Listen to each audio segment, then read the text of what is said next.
tricúspide, mitral, aórtica y pulmonar, ¿verdad?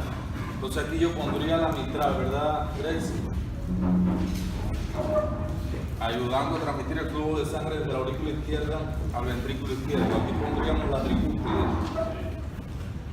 aurícula derecha, ventrículo derecho. De aquí recuerden que sale el tronco de la pulmonar, pero nosotros lo ubicamos aquí para que sea más fácil. Pulmonar. Y de aquí recuerden que sale el tronco de la aorta, pero nosotros lo ubicamos acá en el orden de facilidad para entender esa parte.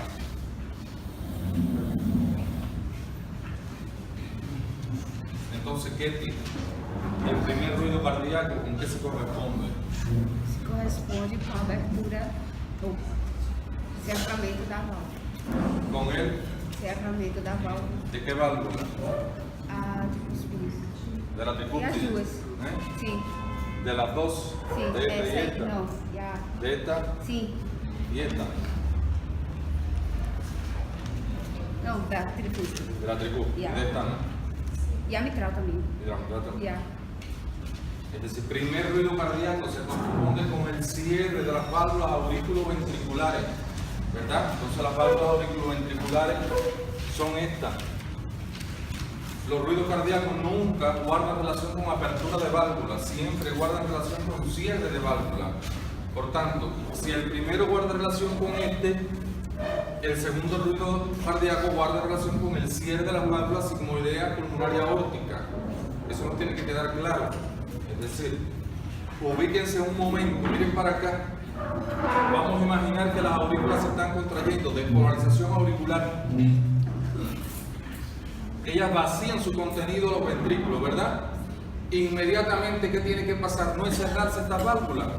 Tienen que cerrarse porque si no se cierran, aparecen las enfermedades y la sangre vuelve para atrás. Por tanto, necesito, una vez que está la sístole auricular, que la sangre cae aquí, inmediatamente se cierren las válvulas auriculoventriculares. Y cuando las dos válvulas se cierran, yo escucho con mi esteto el primer ruido cardíaco. ¿Claro eso? Entonces, si yo preguntara, ¿en qué foco de ocultación yo siento bien ese primer ruido? En mitral, ¿verdad? En mitral y tricúspide, porque es que guarda relación con esas válvulas, pero sobre todo en el foco mitral. ¿Y dónde está el foco mitral? Digo, ¿dónde está el foco mitral?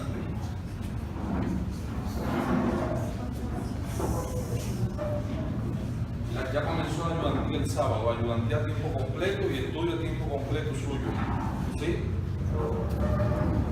¿Dónde está el foco mitral? Quinto espacio intercostal, línea media clavicular. Por tanto, cuando yo pongo el esteto ahí y siento un ruido bien fuerte, ese es el primer ruido que guarda relación con esto. Y es la onomatopeya esta, onomatopeya.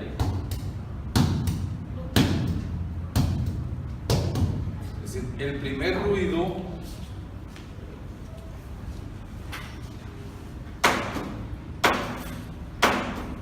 ¿no sienten un primer ruido fuerte? Lupdo, lupdo, lupdo. Ese primer ruido se corresponde con el cierre de la mitral y de la tricúspide. Ahora, segundo ruido. Ya yo vacié mi sangre aquí adentro. Se cerraron estas válvulas. Se contrae el ventrículo. Se abre la aorta y se abre la pulmonar porque tiene que vaciarse los dos ventrículos, ¿verdad? Inmediatamente que se vacían los dos ventrículos, ¿qué tiene que pasar a esta válvula? Cerrarse, porque si no se cierran, todo lo que habían empujado vuelve para atrás. Y cuando estas válvulas se cierran, aparece el segundo ruido. Entonces, el segundo ruido cardíaco guarda relación con el cierre de las válvulas sigmoideas, pulmonar y aórtica. ¿Dónde se ocultaría bien ese ruido, Erika? En la aorta, en el foco aórtico, en el segundo espacio intercostal derecho, ¿verdad? o en el foco pulmonar, ¿verdad? En el segundo espacio intercostal. Pero de los dos, ¿en cuál? Mejor. En el aórtico, que tiene más presión esa válvula. Por tanto, yo oculto el segundo ruido sobre todo en foco aórtico. Foco aórtico é o segundo espaço intercostal direito. A la derecha. Vai externo. Ahora, si yo estuviera acá arriba y estoy diciendo que se oculta mejor el segundo ruido, ¿cómo escucharía? Vamos de nuevo. ¿Lo sintieron? Un primer ruido que casi no se siente y un segundo ruido fuerte.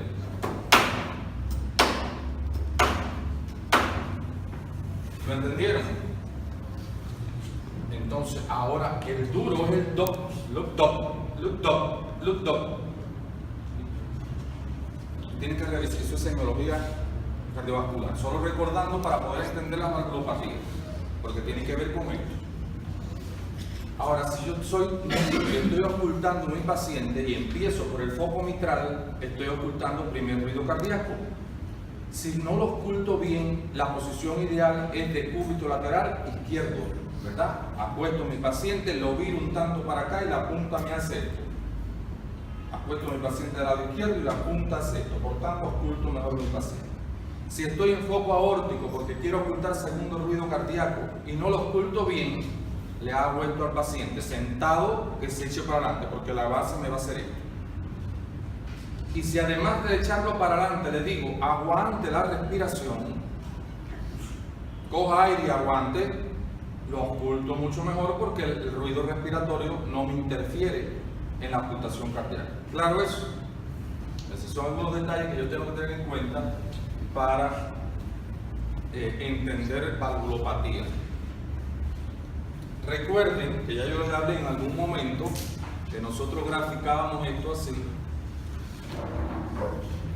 Primer ruido, segundo ruido, primer ruido, segundo ruido.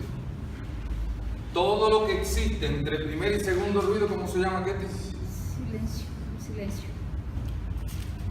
¿Cómo se llama este espacio? Silêncio, silêncio entre o primeiro e o segundo. Sístole, ¿verdad? Todo lo que sucede entre el primer y segundo ruido, ubiquémonos aquí, entre este y este no es la sístole del ventrículo, sístole. Y todo lo que sucede entre el segundo ruido y el primer ruido, diástole. Es decir, en lo que me preparo para recibir la sangre de nuevo, que la aurícula se contrae, yo estoy en diástole aquí. Por tanto, todo lo que yo escucho, esto se le llama, como decía Ketty, pequeño silencio. Y esto se le llama gran silencio. Ahí no se debe de ocultar nada, absolutamente nada. Entre el primer y segundo ruido tiene que ser un espacio limpio, que yo no sienta nada. Si siento algo, estoy pensando en un soplo. Y si siento algo aquí, el soplo sería ¿qué? Sistólico. Y si siento algo aquí, diastólico. Eso está claro. Ahora, si esto fuera un soplo, yo lo divido en tres momentos. Vamos a imaginar que es un soplo sistólico. Por tanto, está ocurriendo en toda la sístole o en la sístole. Si ocurre en toda la sístole, se le llama holosistólico, porque ocurre en toda la sístole, imaginando que esto fuera sístole. Si el soplo ocupa todo el pequeño silencio, toda la sístole, yo digo que es un soplo holosistólico. Ahora, si nada más ocupara la primera parte de la sístole, yo digo que se llama presistólico o protosistólico. Proto o presistólico o protosistólico. Si ocupara la parte media de la sístole, eso se llamaría mesosistólico. Y si ocupara el final de la sístole, telesistólico. Entonces eso también tienen que entenderlo porque van a ver en los libros, no, un soplo protosistólico, lo que quiere decir que es el inicio de la sístole, o meso o telesistólico.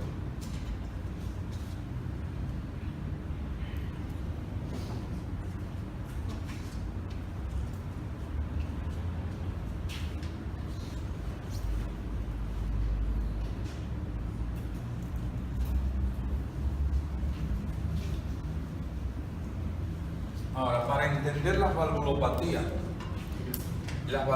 más frecuentes son las aórticas y las mitrales. Esas son las enfermedades valvulares más frecuentes, de la mitral y de la aorta. Las otras también acontecen, pero son menos frecuentes y menos complejas.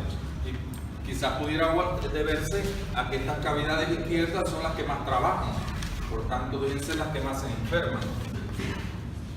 Cuando yo tengo un paciente con una valvulopatía mitral o aórtica, ¿qué es lo primero que me viene a mí como médico? En mi cabeza. A ver, antes de ver la enfermedad. Si yo tengo un paciente, me llega un paciente, toda la clínica aparece una estenosis mitral y yo tengo que hacerle algunas preguntas porque para yo diagnosticar tengo que preguntar. ¿Cómo se llama, Cayo? En el diagnóstico de cualquier enfermedad, lo primero que tú haces.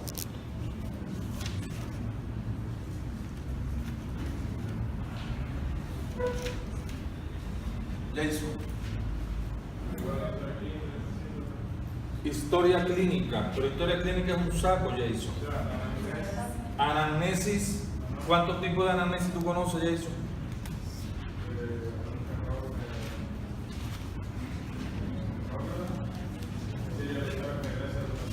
¿Cómo?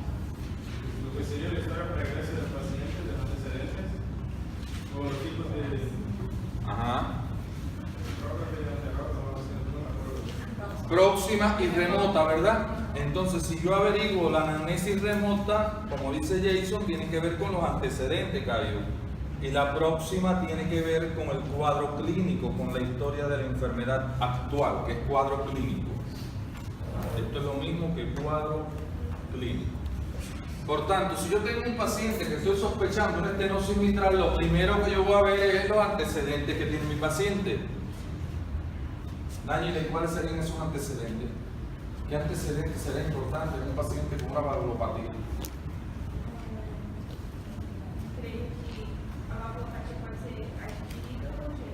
Pueden ser adquiridas y congénitas. Vamos a pensar en las adquiridas, ¿verdad? Si son congénitas, generalmente se diagnostican en los primeros meses de vida y enseguida el pediatra ya le da seguimiento. Esto ya viene, cuando llegan a nosotros como médicos generales, ya vienen diagnosticadas. Vamos a pensar en las adquiridas que no están diagnosticadas. Si ha tenido algún tipo de infección, pregunta importante. Sobre todo, ¿qué infección hay? Vamos a dejar a Nayeli. Bacteriana, sobre todo, ¿qué bacteria? Ya lo dijeron por allá. El estreptococo, betemolítico, ¿verdad?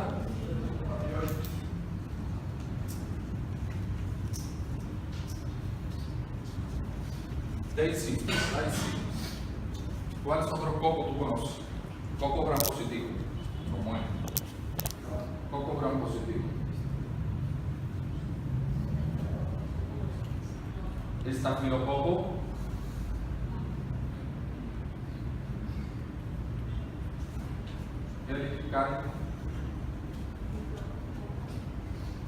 Son diplococos adeniinados. ¿Tienen un diplococo adeniinado? Parece un riñoncito, un frijol. Por eso se le escribe así. Otro coco. Más.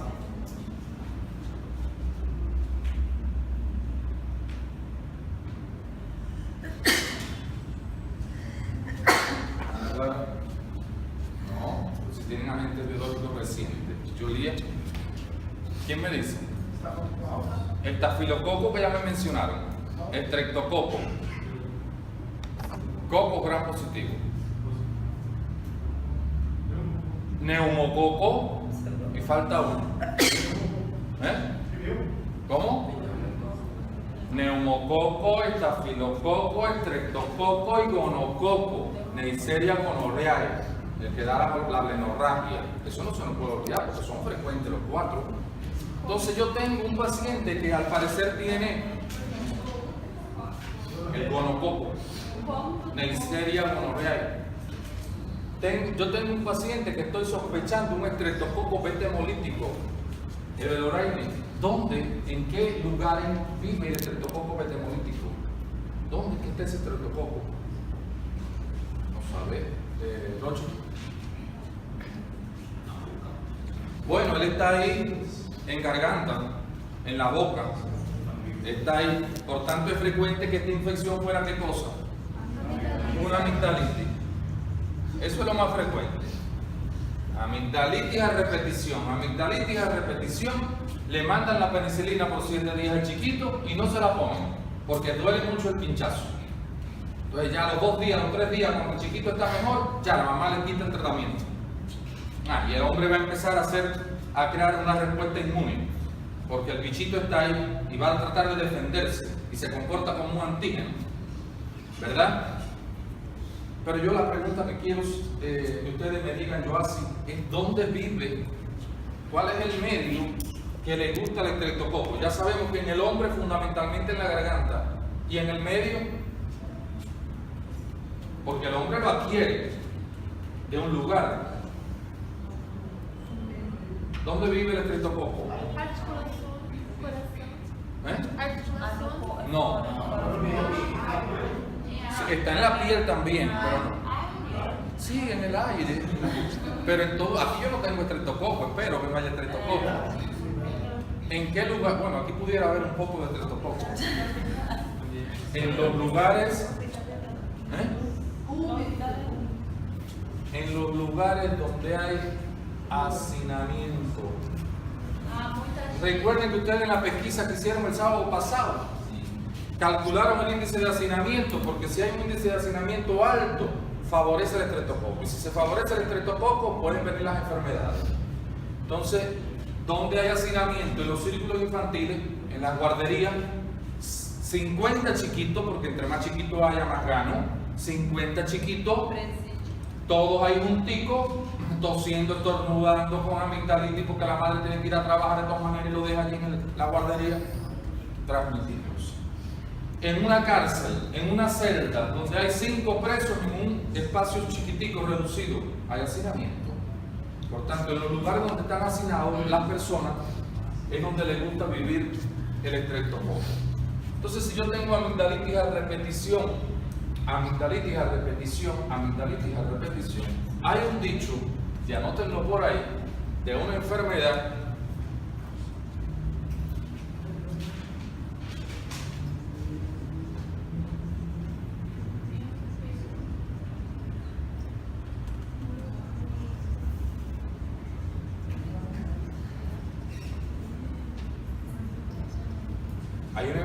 que muerde el corazón y lame las articulaciones.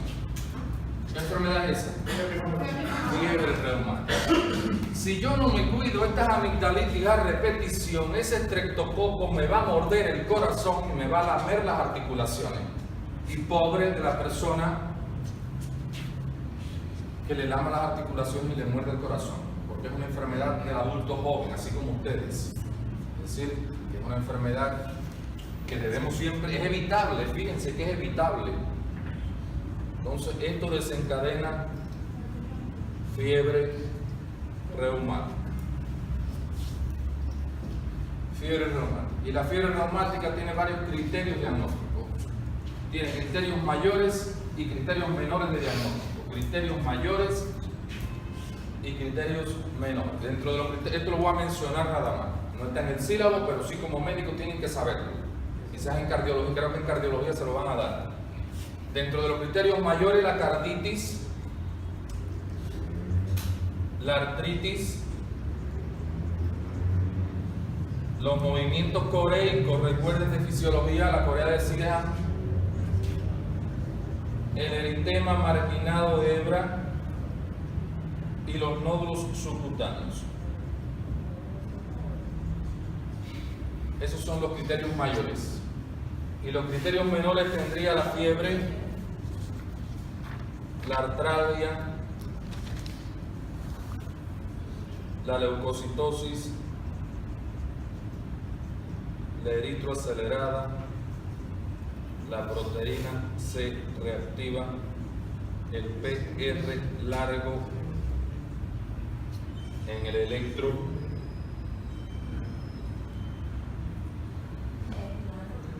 PR largo. Hago diagnóstico con dos criterios mayores, o uno mayor y dos menores, o más menores. Dime, Wallace. La corea, los movimientos coreicos que tú estudiaste en fisiología con nosotros, ¿nos recuerdan? No recuerdan que estudiamos los movimientos de atetosis, los movimientos de hemivalismo, los movimientos coreicos, el neurológico, cuando dimos epilepsia. Oye, ¿nadie se recuerda? Bueno, analícenlo. Recuerden que había unos movimientos de atetosis, que eran movimientos de contorsión, ¿sí? De cualquier parte del cuerpo. Movimientos de hemivalismo, cuando estaba lesionado el subtalámico, que eran de lanzamiento del paciente. Había un cuadrito dividido, entonces los dividían por un cuadrito dividido por ganglio lesionado y demás. Los movimientos coreicos son movimientos descoordinados de cualquier parte del cuerpo. Parkinson, temblor en cuenta moneda, eso lo dijimos. Y dijimos que era importante para la clínica.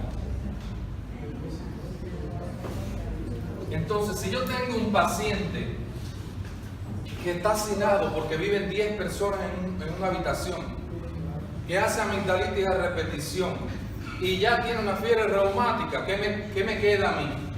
Tratar bien la fiebre reumática. No me queda otra cosa que tratar bien la fiebre reumática para que no me lleve a una valvulopatía, porque es la causa fundamental de valvulopatías. Entonces, el tratamiento adecuado de esto se llama penicilina benzatínica mensual. Todos los meses, el día 28, me pongo mi penicilina.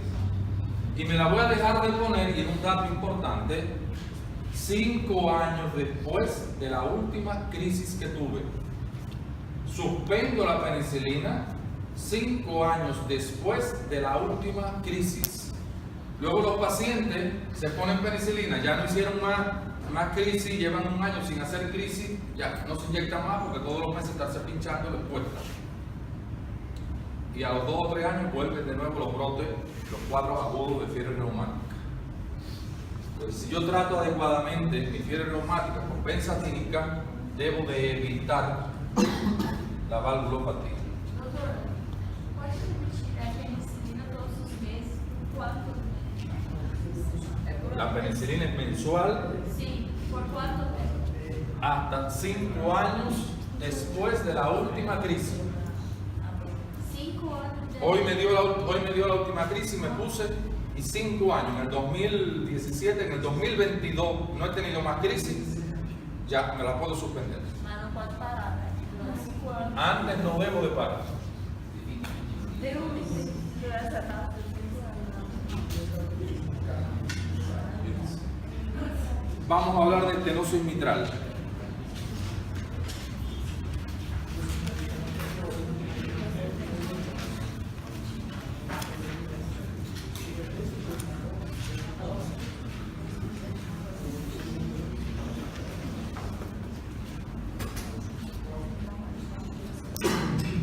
Muchachos, hay varias causas de valvulopatía, pero la que yo quiero que no se les olvide nunca es fiebre reumática. Yo puedo tener una valvulopatía por arteriosclerosis. El hipertenso puede hacer una estenosis aórtica, una insuficiencia aórtica, porque va apretando el anillo valvular. Degenerativo por las placas de ateroma que se van acumulando ahí también. Puede ser por una sífilis, es muy frecuente en el secundarismo luético, por la sífilis que invada las válvulas. Si tengo un paciente que me hace endocarditis a repetición, paciente con SIDA, me va estrechando el anillo valvular. Pero lo más frecuente, fiebre reumática. Ahora, imaginemos que este es el anillo valvular. Y estenosis mitral significa este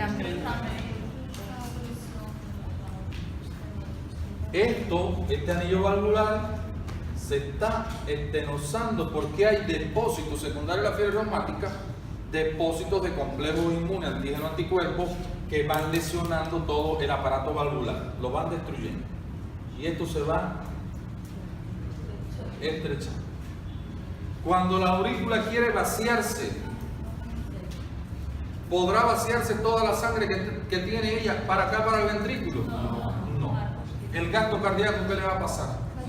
Tiene que ir disminuyendo poquito a poco. Esta no es como la insuficiencia cardíaca que de momento se instaló, no. Esto es un daño que va progresivo, lento, progresivo. Pero el gasto tiene que ir cayendo poco a poco hasta que el individuo caiga en insuficiencia cardíaca, porque sabemos que las valvulopatías son causa de insuficiencia cardíaca. ¿Y qué le estará pasando a la aurícula izquierda? Tiene que irse acomodando a la cantidad de sangre que tiene y no puede mandar para abajo. Por tanto, tiene que irse dilatando. Hay hipertrofia y dilatación de la aurícula izquierda. En las aurículas no se llama hipertrofia ni dilatación. En las aurículas se llama crecimiento auricular. Hipertrofia se lo dejamos a los ventrículos. Hay un crecimiento auricular izquierdo. Esta aurícula comienza a crecer. Comienza a crecer. Y no podrá pasar lo mismo que vimos en el edema agudo de pulmón, de que las venas que están aquí no puedan tampoco mandar toda la sangre que ellas tienen y se vaya para atrás. Por tanto, la estenosis mitral causa de edema agudo de pulmón. ¿Sí? Me puede producir un edema agudo de pulmón como un hipertenso, como un infarto, por la misma génesis. Ahora vamos a establecer la diferencia ya de estenosis y de insuficiencia. Aquí tengo la válvula. Insuficiencia, ¿qué es lo que? Ahora no es lo mismo. Ahora es la incapacidad de cerrarse completamente. Es decir, cuando ella se va a cerrar para que ya no pase más sangre para acá, se queda medio abierta. ¿Y qué le pasa a la sangre que había mandado para aquí? Regurgita para acá. ¿Qué le pasa a la aurícula? Se sobrecarga igual. Se sobrecarga igual. Porque ahora por otro mecanismo, pero le está pasando lo mismo. Toda la sangre cuando la manda para acá hay un poco que regresa. Por tanto, eso pasa lo mismo que pasa en la mitral, pasa en la aórtica, pasa en la pulmonar y pasa acá en la tricúspide. Entonces, yo lo que tengo es que estar ubicado bien en las relaciones anatómicas, ¿verdad? Lo que tengo que estar es ubicado en las relaciones anatómicas que hay entre las válvulas y las cavidades para saber los mecanismos y los síntomas que me producen. ¿Claro con ese detalle? Dime, Jason. En la estenosis mitral es donde ocurre el pulso parado. Puede haber pulso parado. Puede haber. Puede haber. Yo lo que quería entender es la fisiología del pulso parado. ¿Por qué? En la estenosis causa el pulso parado. Ya, pero vamos por partes. Estábamos en un paciente que tenía una amigdalitis, que hizo una fiebre reumática, que no se puso la penicilina y me está estrechando el anillo valvular. ¿Claro eso? Entonces este paciente tiene una estenosis mitral, porque hay un estrechamiento y quizás ya yo lo comprobé en un ecocardiograma. Ahora, ¿cuál será la clínica fundamental de mi paciente con estenosis mitral? ¿Cuál? Puede tener disnea cuando ya está evolucionando a una insuficiencia, a una cardiopatía de tipo valvular.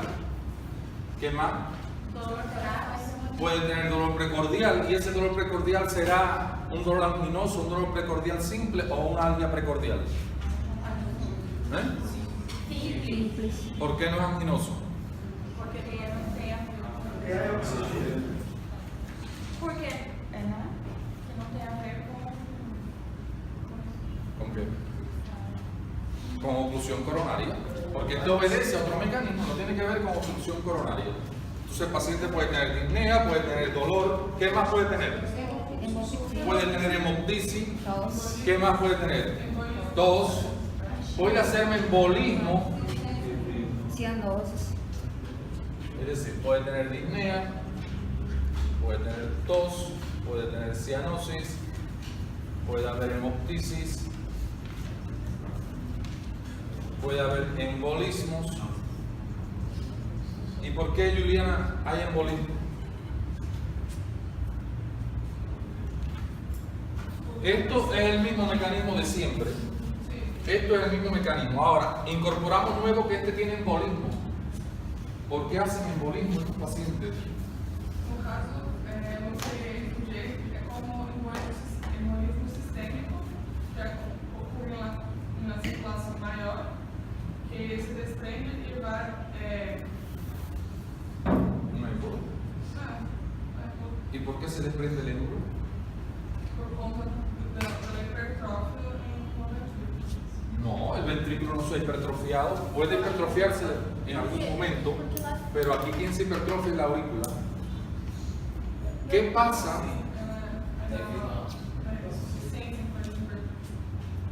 ¿Cómo? ¿De dónde cayó? ¿De dónde viene ese émbolo? ¿Por qué hay un émbolo ahí? Tiene dos mecanismos fundamentales. Hay dos causas fundamentales de producción de émbolo. Rayani.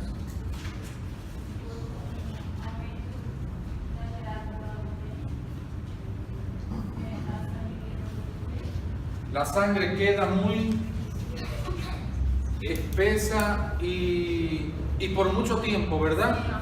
Es decir, aquí en la aurícula comienza a acumularse sangre porque ella no la puede vaciar por completo para acá, ni la puede mandar para atrás toda. Por tanto, hay éstasis de sangre. Y si hay éstasis, se forma coágulo y del coágulo se desprende un émbolo. Pero hay otra causa también importante. Como se cierra. ¿Cómo? Se não é o cierre completo da válvula, o sangue como se passa, choca, Así se va por ahí. Regurgitação, que eu já falei. Otra. Esta enfermedad está asociada a una arritmia frecuente. Fibrilación auricular. Cuando yo pregunte cuál es la arritmia más frecuente del cosmos, ustedes dicen fibrilación auricular. Cuando yo pregunte cuál es la arritmia más frecuente del fondo del mar, ustedes dicen fibrilación auricular. ¿Saben lo que quiero decirle? Que donde quiera que uno esté, la arritmia más frecuente, el 6% de los pacientes que llegan a una emergencia es por fibrilación auricular. Por tanto, la primera que yo siempre pienso es FA y después busco la azul. Por tanto, ya saben que fibrilación auricular va al examen. Es decir, en el examen está fibrilación auricular de clavo pasador. Cosmos es donde están los astros, allá arriba. Manuel. E eu sei que é cosmos. Ah, me preguntaste. Não, porque eu queria Relacionar relacionar el cosmos com con eso. coração. Ya, con el corazón. Ya. Entonces, este paciente tiene fibrilación auricular. Y si hay fibrilación auricular, son focos que están aquí y la sangre también se queda. Por tanto, ese éxtasis también produce embolismo. Ahora, desde el punto de vista al examen físico, y esto lo voy a preguntar en el examen, al examen físico,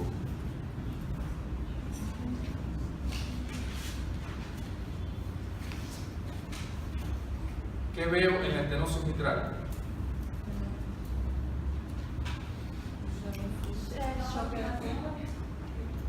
Choque de la punta.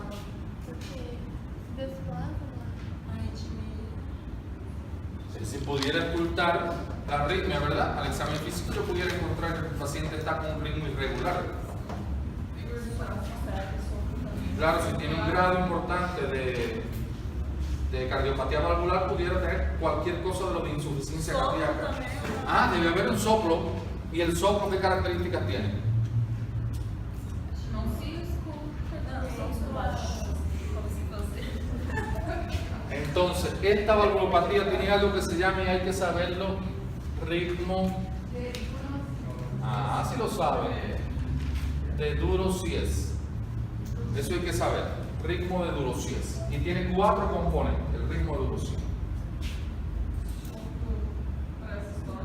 Tiene un soplo presistólico o protosistólico. Por tanto, si es presistólico, dice que es antes de la sístole o es al inicio de la sístole, ¿verdad? Cuando comienza la sístole, yo oculto un pequeño soplito, pero eso es en los estadios iniciales de la enfermedad, porque en los estadios finales es el otro soplo que se oculta bien. Por tanto, yo puedo encontrar un soplo presistólico. Doutor,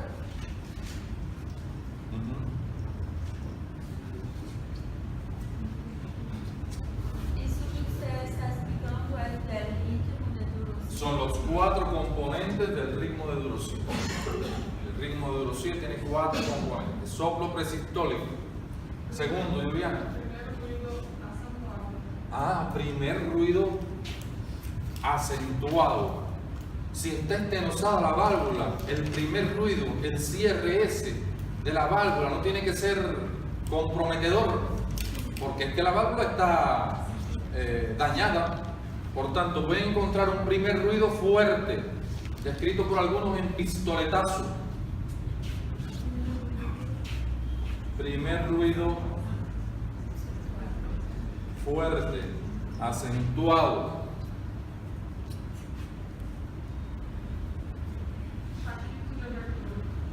Debe sentirse un sonido, chasquido de apertura. Cuando es una válvula que está estrecha, apertura o abertura, es una válvula que está estrecha. Cuando se abre suena, porque las fibras que tiene la válvula en ese cierre están dañadas. Por tanto, cuando se va a cerrar o cuando se va a abrir, hay un sonido. Chasquido es como sonido. Doutor, esse chasquido é como se essa abertura se fuera mais fuerte. Como si fuera más fuerte, como si fuera más incómoda para la válvula, porque es una válvula que tiene fibra colágeno ahí, que está con degeneración de su fibra. Por tanto, cuando se va a abrir, suena mucho, igual que cuando se va a cerrar. Chasquido de apertura. Y este es el elemento fundamental. Sopro diastólico. Soplo diastólico. Es decir, aparece un buen soplo diastólico. Si hubiese algo que caracteriza la estenosis mitral, es que yo oculte un soplo diastólico en foco mitral. Soplo diastólico en foco mitral. Normalmente mesodiastólico. Normalmente pudiera ser, depende del paciente en particular. O si no es típico, no es una regla, no es una regla. Ahora, para entender lo de los soplos, porque hoy vamos a estar hablando de 4 valvulopatías, pero es que hay varios tipos de soplos. Ya ustedes vieron aquí, por ejemplo, que puede haber un soplo presistólico, pero puede haber un soplo diastólico. Y entonces yo estar medio perdido con los diagnósticos. Entonces vamos a aprender un recurso que dice... Yo te mandé a estudiar el recurso a ti, no me recuerdo. ¿No? La base dice... ¿O ya lo dije aquí? ¿Ya lo dije? Bueno. Entonces vamos a aplicarlo a la enfermedad. Si yo digo que tengo un soplo diastólico en foco mitral, ¿la mitral de dónde es? ¿De la punta o de la base? De la punta, ¿verdad? De la punta, de la punta. Los focos de la base son estos dos de la punta. Entonces ya me ubico en esta zona. Digo que el soplo es diastólico, por tanto me ubico aquí. ¿Qué letra está por delante? Estenosis mitral, ¿verdad? Porque estoy ubicado en la mitral. Es decir, el recurso se aplica muy bien, ¿no, Manuela? No, porque tienes que hablar más español. Porque te me quedas detrás siempre. Y tiene que ver con el idioma. Yo estoy diciendo que es un soplo diastólico en foco mitral, ¿verdad? Lo que yo oculto en estenosis mitral es un soplo diastólico, que es el 4º componente del ritmo en foco mitral. Tú dices, si es mitral, ¿dónde está? ¿En punta o en base? En punta, porque la mitral es un foco de la punta. Y si es diastólico, voy y busco la letra D, porque esta es la letra de sistólico. Si es diastólico, por delante está la E, por delante de sistólico está la I, que es de insuficiencia. decir, eso tienen que revisarlo porque sí es permisible para todos los pacientes. Ahora, Jason hablaba del pulso paradójico. El pulso paradójico puede estar en esta valvulopatía, Jason, pero puede estar también en la insuficiencia o en la estenosis aórtica, porque no depende de la estenosis, depende de la insuficiencia cardíaca, depende del grado de compromiso cardiovascular que tenga el paciente. Es decir, que el pulso paradójico guarda relación con el momento de la inspiración, con el ritmo respiratorio y la tensión arterial. Pero depende no de la valvulopatía per se, depende del grado de insuficiencia cardíaca, del compromiso cardíaco que tenga. Entonces, esto es estenosis mitral. De estenosis mitral lo que quiero que sepan es esto. Ahora, diagnóstico clínico, como lo hemos hecho, antecedente, cuadro clínico, examen físico, y le voy a indicar complementario. Un electrocardiograma. ¿Qué parte del electro me vería a mí esta aurícula que está dilatada? Onda P, porque la P es la que habla de despolarización auricular. Por tanto, yo voy a ver una P así, ancha, mayor de 0,10 segundos, porque yo dije que era hasta 0,10. Por tanto, en la estenosis mitral voy a ver una P que está ancha, una P que se le llama P mitral, tiene dos componentes.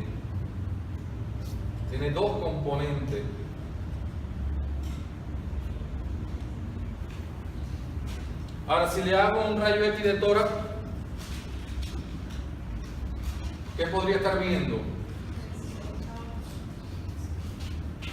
La aurícula izquierda dilatada, ¿verdad? Una cavidad izquierda de arriba, ya no sería el ventrículo por acá abajo, sería la aurícula izquierda dilatada. Y si esta aurícula izquierda crece, habrá compromiso de estructuras vecinas que guarden relación anatómica con la aurícula. ¿Julián?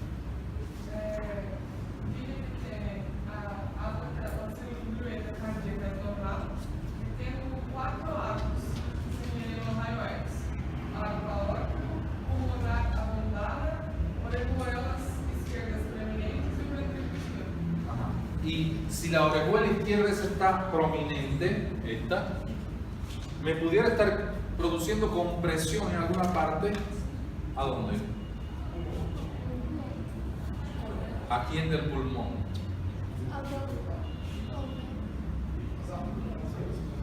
No. Y al árbol bronquial. Comprime los bronquios y da ronquera y el paciente está ronco. ¿Y a quién más pasa por ahí atrás?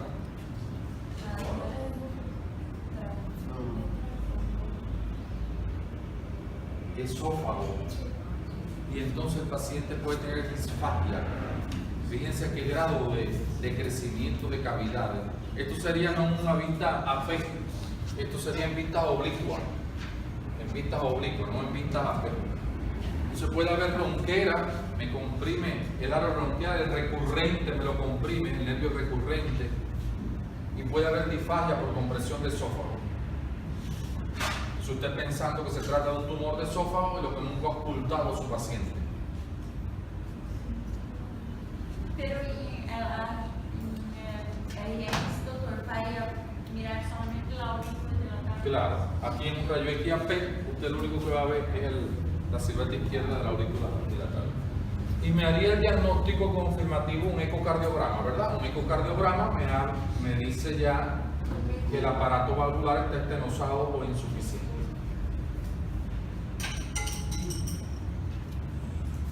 El tratamiento de esta enfermedad sería un tratamiento una vez diagnosticado. Si es ligera, depende del grado de estenosis. Si es ligera, hay un seguimiento y trato bien la fiebre reumática y evito los cuadros de insuficiencia cardíaca. Pero ya de la moderada a la severa, tratamiento quirúrgico con prótesis valvular, ¿verdad? Ponerle una prótesis al paciente. Esto es estenosis mitral. La insuficiencia mitral.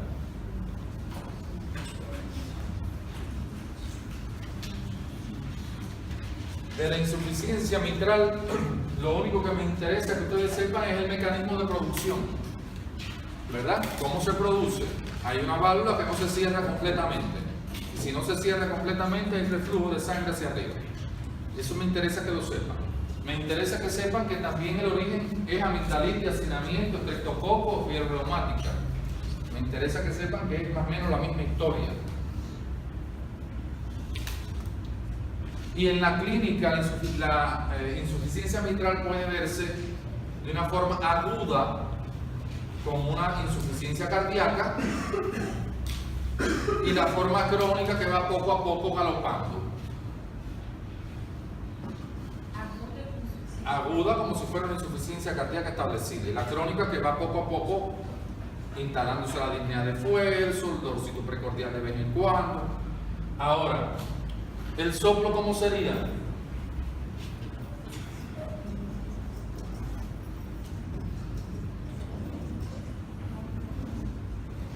¿De dónde es este soplo? ¿De la punta o de la base?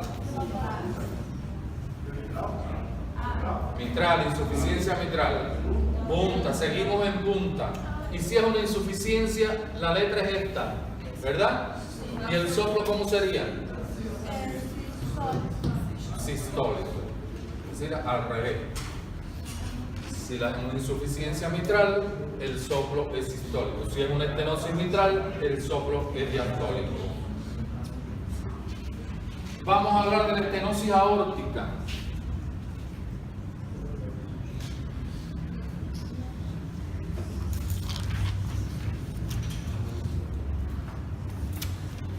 Entonces, ¿aquí qué pasa, muchachos? Tengo la aorta aquí abajo, ¿verdad? Y se ha estrechado. Y si se estrecha la aorta, ¿el ventrículo izquierdo podría vaciarse fácil? No. Y si no se vacía fácil, él comienza a hipertrofiarse. ¿Verdad? Comienza a hipertrofiarse. Y la sangre que se queda aquí adentro, ¿qué le va pasando? Va acumulándose y esta no se puede vaciar y la otra no se puede vaciar. La misma historia de siempre. Así que aprendiéndome una vez la historia, ya yo la aplico para cualquier lugar donde esté la lesión. Entonces, la estenosis aórtica es esa la historia. La estenosis aórtica, que me interesa que sepan que tiene 4 signos clásicos o síntomas clásicos que no se me pueden olvidar a mí como médico. 1. Dolor precordial.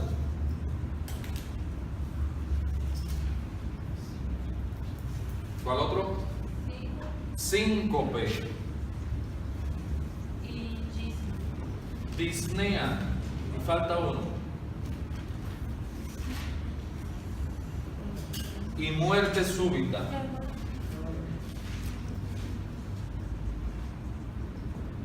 Y muerte súbita.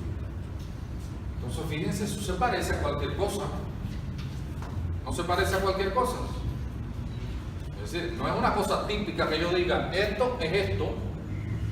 Un paciente con dolor en el pecho, que tiene falta de aire, que ha perdido el conocimiento y se cae, y este no hace el cuento. Pero ¿qué es lo típico entonces? ¿A dónde yo voy? Déjame ocultar a mi paciente. Entonces, estenosis aórtica, ¿dónde está? ¿En la punta o en la base? Base. Estenosis aórtica. E de estenosis. ¿El soplo?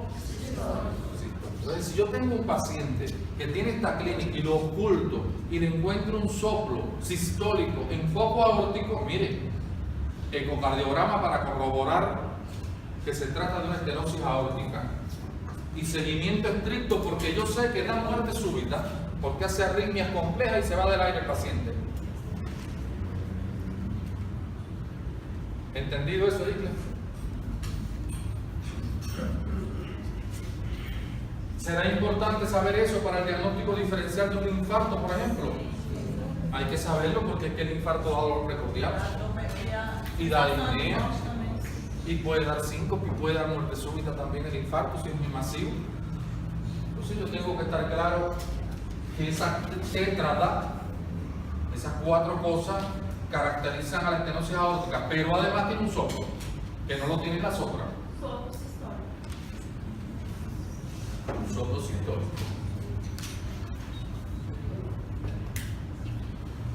Ahora, Rafaela, ¿qué diferencia tiene el síncope de la lipotimia? Síncope de lipotimia. Lipotimia o desmayo.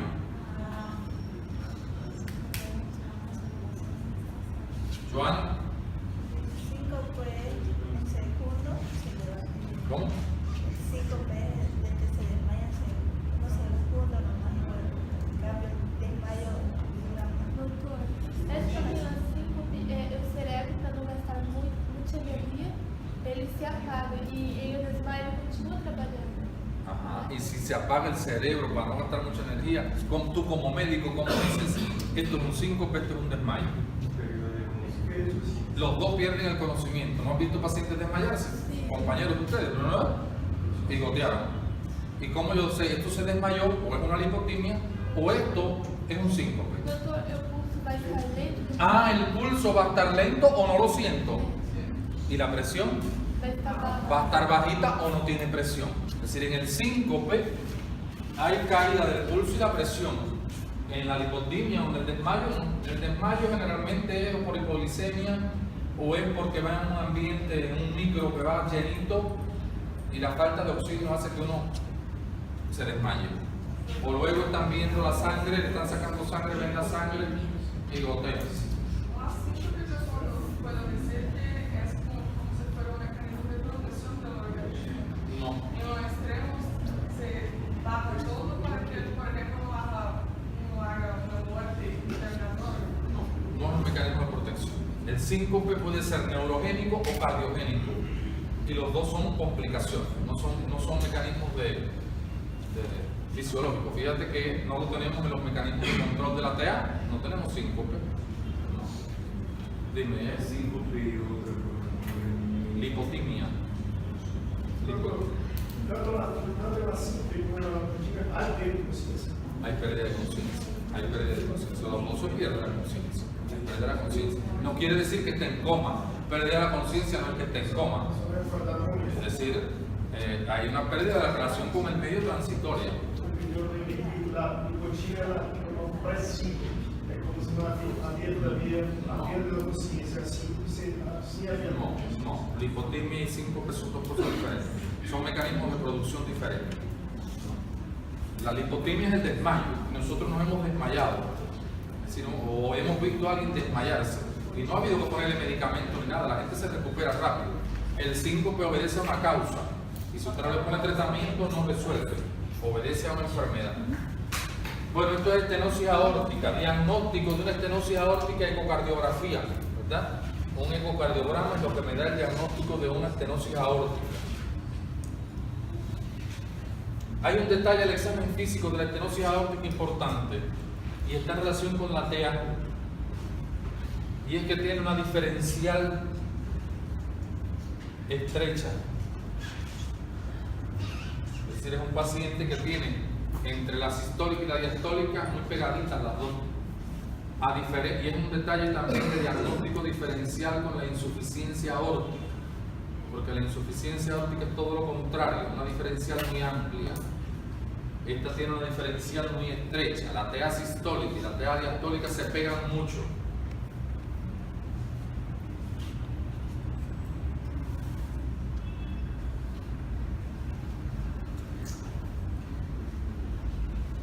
Insuficiencia aórtica.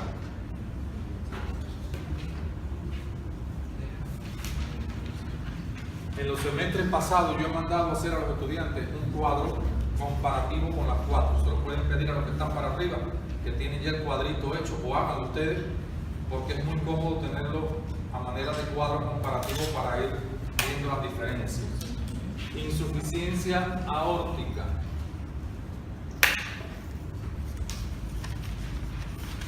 Entonces aquí lo que sucede es que la válvula no se cierra completamente y la sangre que yo había empujado para la aorta regurgita y tengo un ventrículo izquierdo que está trabajando mucho, ¿verdad?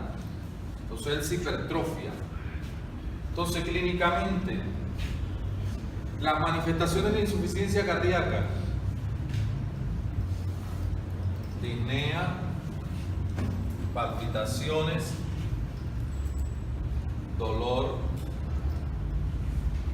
esas manifestaciones típicas de un paciente cardiópata las tiene el paciente con insuficiencia aórtica. Discúlpenme. Pero tiene cosas típicas. ¿Cuáles son, Julián? ¿Qué es lo típico de la insuficiencia aórtica? Bueno, ya dijimos una TA con una diferencial amplia. Claro, puede ir la disnea en cualquiera de sus variantes. Tiene un pulso acelerado. Acelerado. Pulso acelerado también se le llama pulso celer en latín. Pulso saltón. Se le llama también pulso el martillo de agua.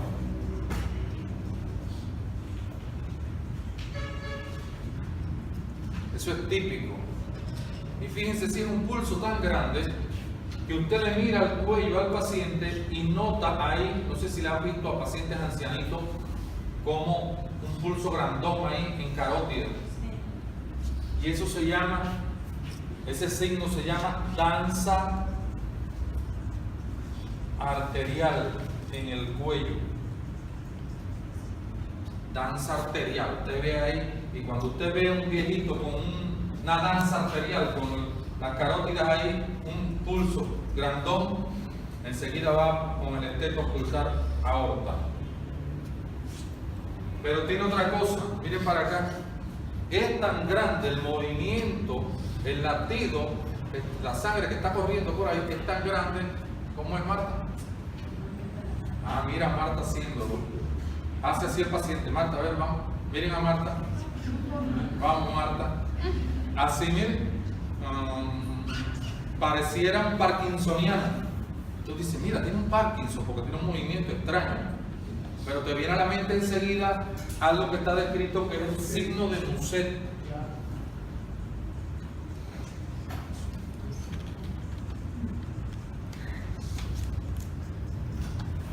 El signo de Muset, que es el movimiento del cuello afirmativo, producto de la presión tan grande de sangre que está pasando por los vasos del cuello.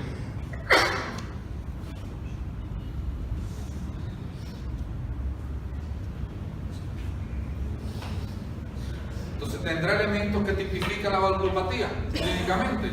Hay elementos que son típicos de ella. No los hemos mencionado en ninguna de las otras. Por tanto, esto hay que saberlo.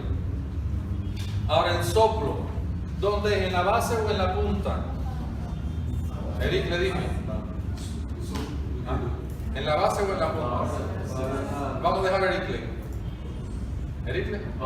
En la base. Porque es un soplo aórtico, ¿verdad? ¿Y dónde está el foco aórtico, Eric? Segundo espacio intercostal a la derecha del esternón. Entonces, si es un foco de la base, ya yo sé que es una insuficiencia aórtica, yo digo insuficiencia. ¿Cómo será el soplo? Diastólico. Entonces, en foco aórtico, un soplo diastólico me ubica generalmente a esto.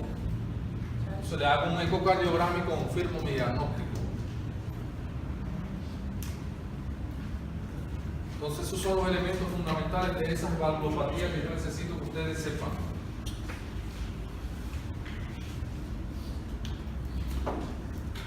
¿Alguna duda relacionada con esto? Doutor, você pode explicar? La danza arterial del cuello es el movimiento de sangre que está saliendo por acá por la aorta, que es tan grande, porque imagínense acá, miren acá un momentico, la sangre regurgita aquí, mandé un poco para acá y otro poco regurgitó. ¿Qué le pasó en el próximo ciclo? ¿Qué tuvo que hacer el corazón en el próximo ciclo? Trabajar el doble, y entonces manda otro poco. Y en el otro, es decir, en los primeros años de la enfermedad, El corazón tiene que trabajar fuerte para tratar de sacar toda la sangre que se le va quedando, y entonces ese paciente te hace ese movimiento, también te lo exterioriza en las venas del cuello o en las arterias del cuello. Y eso es lo que se llama danza arterial. Cuando tú le miras aquí el cuello y el paciente tiene un latido ahí, como si estuvieran danzando. Y eso es tan fuerte que hace que el cuello se mueva. Y es el signo de Musa. ¿Algo relacionado con esto?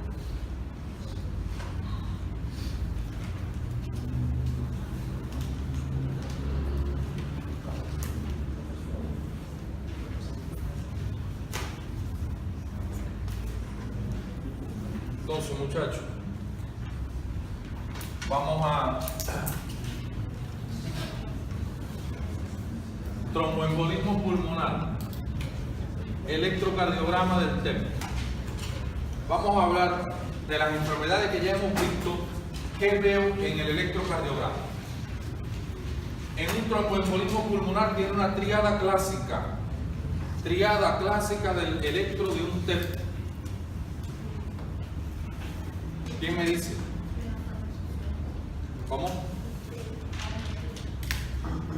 Pudiera tener una onda P. Como hay hipertensión pulmonar, que pudiera estar la P, ¿estaría ancha como la del estenosis mitral o estaría alta? Alta, ¿verdad? Pudiera ser, pero eso no es típico. Hay una triada clásica del TEP. S profunda en D1, Q profunda en D3 y T negativa en D3. Ese es el patrón clásico.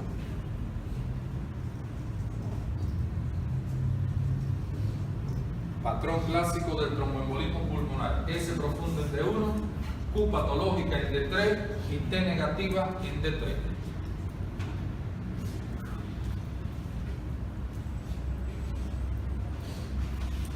Ahora, el patrón no clásico, lo no típico, es que puede haber un bloqueo completo de rama derecha. Puede haber un bloqueo completo de rama derecha. Bloqueo completo de rama derecha.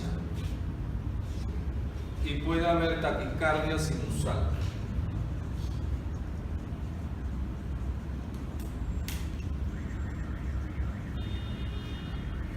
Bloqueo completo de rama derecha y taquicardia sinusal.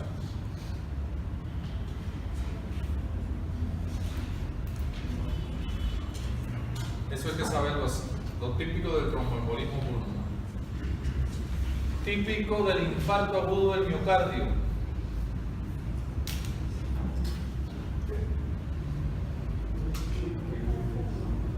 Supradesnivel del ST. ¿Y eso traduce qué cosa? ¿Qué traduce el supradesnivel del ST? No. Lesión, ¿verdad? Traduce lesión. Segundo signo. T negativa simétrica. ¿Y qué traduce esto? Isquemia.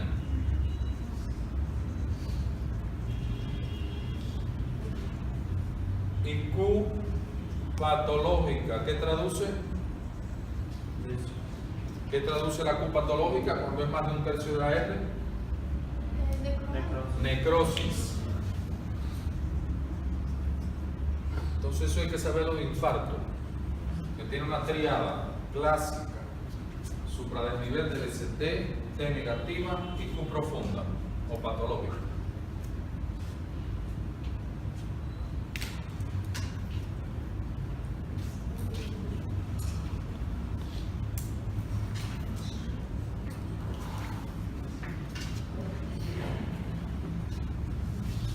Hipertensión arterial.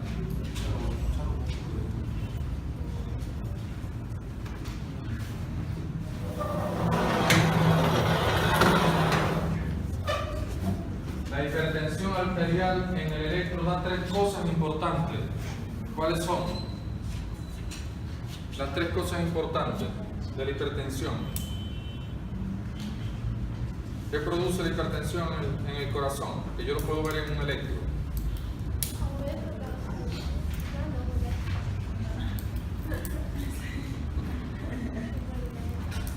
Gracias. ¿Qué produce la hipertensión en el electro? No piense mucho porque no da tiempo. Hipertrofia concéntrica ventricular izquierda. Recuerden que crecía para adentro y me reducía el espacio diastólico.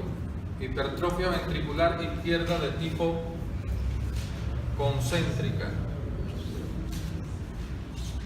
Los hipertensos no hacen infarto cardíaco, por tanto fenómenos isquémicos. Y cuando digo isquémico me refiero a T negativas, simétricas.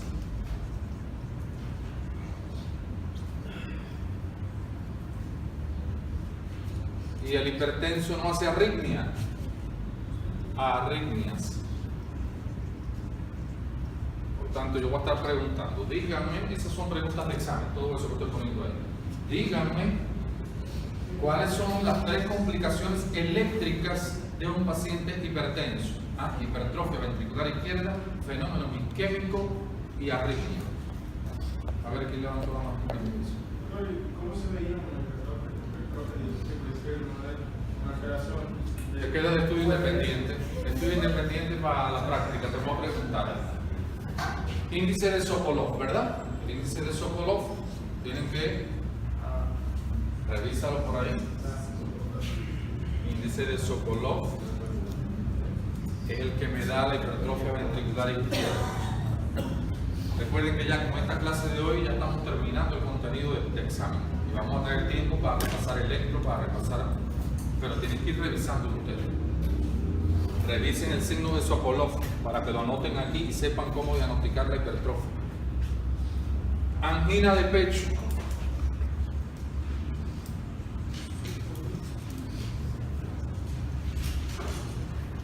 En un electrocardiograma, un paciente anginoso que no está infartado, no tiene infarto, solamente es el dolor. Recuerden que estaba la angina de esfuerzo y la angina de reposo. ¿Qué tendría en el electro? T negativas simétricas. Sería T negativas simétricas, pero no tiene ni supradesnivel del ST ni Q patológico. Lo único que tendría serían las T negativas simétricas, hablándome de un fenómeno isquémico. ¿Qué otra cosa dimos en un cardiovascular? Hipertensión, tromboembolismo, infarto, angina. ¿Qué se me queda? La valvulopatía hoy. Aí a gente fez a arteriosclerose. La arteriosclerosis como fenómeno de angina y de infarto. Ya, esos fueron los temas, ¿verdad?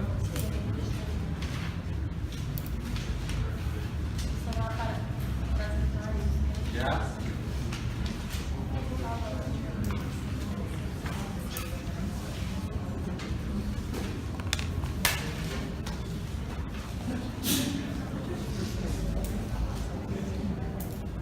Doutor, em questão das valvulopatias, em la fase aguda, é mais frequente aparecer uma insuficiência valvular ou uma estenose valvular?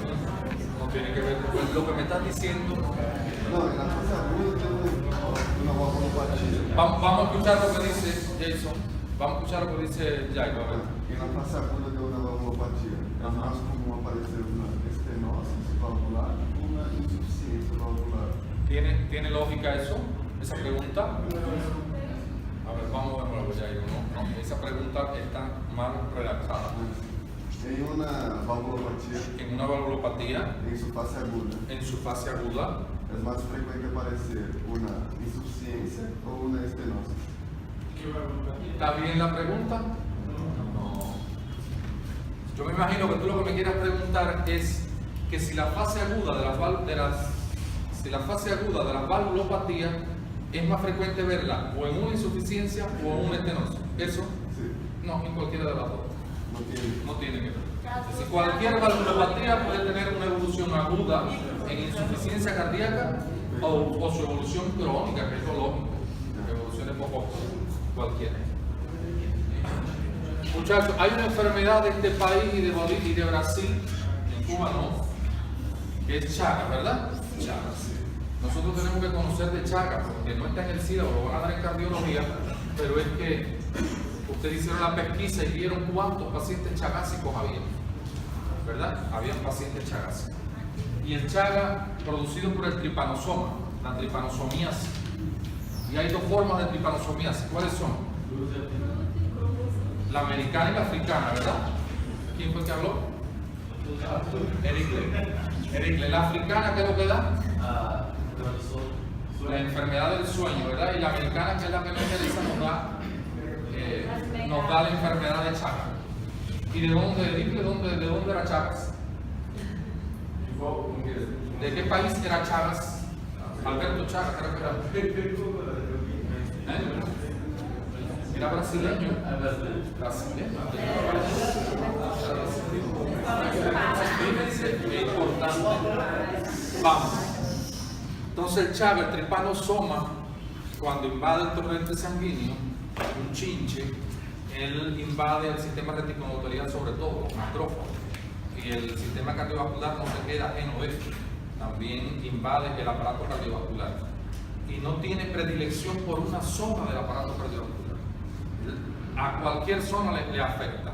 Por tanto, imagínense ustedes si será dañino ese bichito afectando el corazón. Por tanto, la enfermedad tiene una triada que es megaesófago, es la enfermedad de los megas, ¿verdad? Megacolon y cardiomegalia. Ahora, cuando produce la cardiopatía chagásica, lo mismo te da una miocarditis, que te da una endocarditis, que te da una arritmia. Y esta es la más temida, porque el bichito ese destruye el sistema excitoconductor, produce cambios degenerativos en el sistema excitoconductor y entonces me da arritmias complejas. Me puede dar bloqueos, que son los más temidos, bloqueos auriculoventriculares, tanto de primer, segundo, tercer grado, bloqueos auriculoventriculares, me da bloqueos de rama,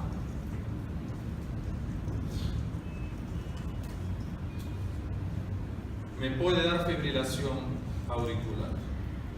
Pero sobre todo los bloqueos son las más temidas de este paciente, porque es que si me bloquea la conducción del auriculo al ventrículo, me cae la frecuencia y el paciente necesita un marcapaso urgente.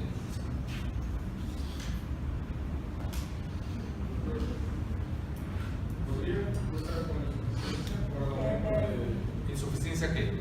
Claro, si te produce un corazonzazo así,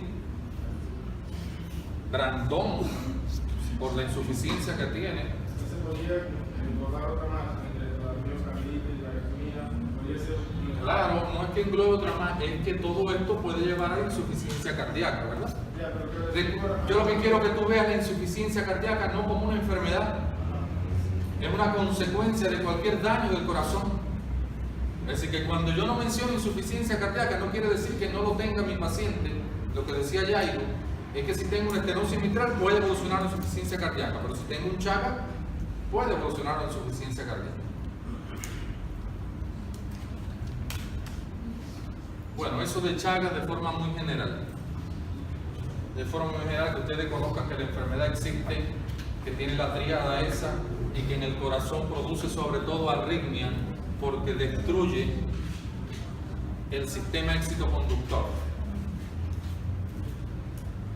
Ahora, recuerden que había quedado pendiente para un subgrupo de estos hablarles del eje eléctrico,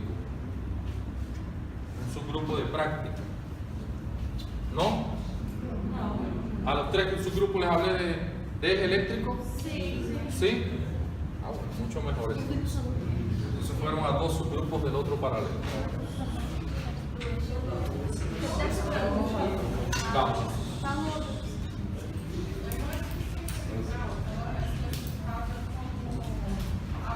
Aguda y crónica.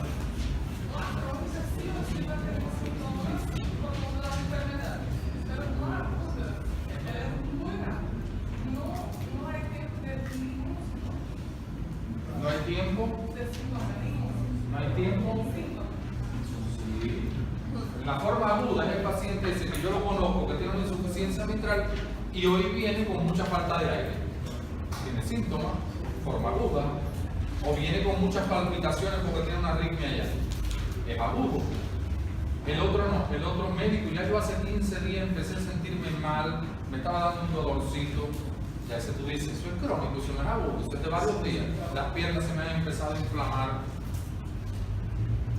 ¿Dudas relacionadas con los temas que hemos avanzado hasta hoy?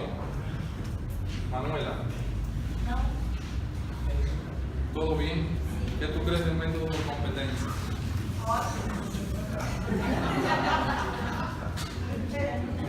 No lo hemos hecho tanto por competencia, lo hicimos tanto por competencia. Pero ¿Eh? ¿Cómo? Mariana, ¿qué tú crees? ¿Todo va tranquilo? Entonces, la práctica de hoy voy a estar revisando las preguntas que quedaron pendientes del sábado y los dibujos de las arritmias. Y así vamos a estar trabajando en las prácticas de esta semana, con los temas esos y con los dibujos de las arritmias. Para mañana que tenga práctica, mañana voy a práctica.